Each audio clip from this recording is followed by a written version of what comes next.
I didn't find out all at once. It started with my uncle hesitating mid-sentence, like he'd stepped too far into something he couldn't explain. He asked if I'd packed yet, then paused, eyes narrowing just slightly, and corrected himself. For work, I mean. It didn't make sense, but I let it go. That's what I usually did. A few days later, I saw the itinerary by accident. My mother had left her email open on the kitchen counter, a booking confirmation pulled up in full view, flights, resort, multiple rooms, dates that overlapped Christmas week. Every name was listed except mine. I didn't react. Not then. I just stood there long enough to be sure I wasn't misunderstanding anything. Then I closed the laptop gently and went back to my room. The confirmation wasn't the worst part. It was hearing them later that night, my uncle again, his voice lower this time. Uneasy, he asked why I wasn't going. There was a pause, the kind that fills a room before something uncomfortable is said. My mother answered, first, calm, certain, he's become selfish.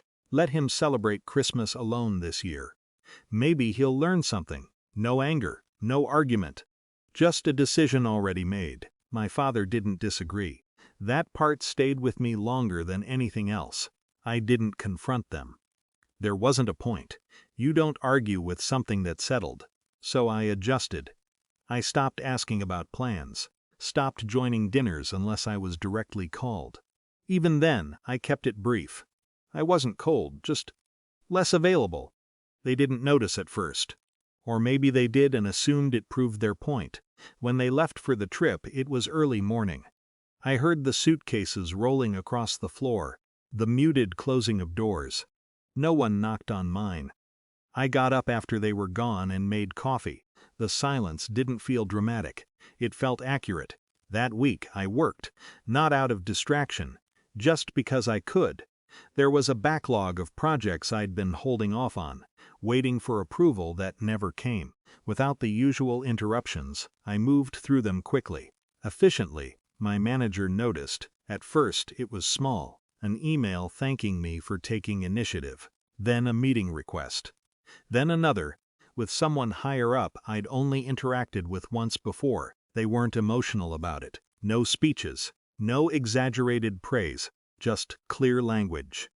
You've been underutilized. It wasn't said as a compliment, more like a correction. Within days, things shifted, responsibilities changed, access expanded. I was included in conversations I hadn't even known existed, decisions moved faster around me, and I was expected to keep up. I did. By the time Christmas passed, I wasn't thinking about the vacation anymore. I was thinking about timelines, deliverables, a role that hadn't been offered before because no one had bothered to look closely. 2 weeks later, my family came back. I knew because the house wasn't quiet anymore. Voices filled the hallway again. Luggage, movement, familiar patterns returning like nothing had changed. But something had. My phone rang that afternoon while I was still at work. I stepped out of a meeting to answer it.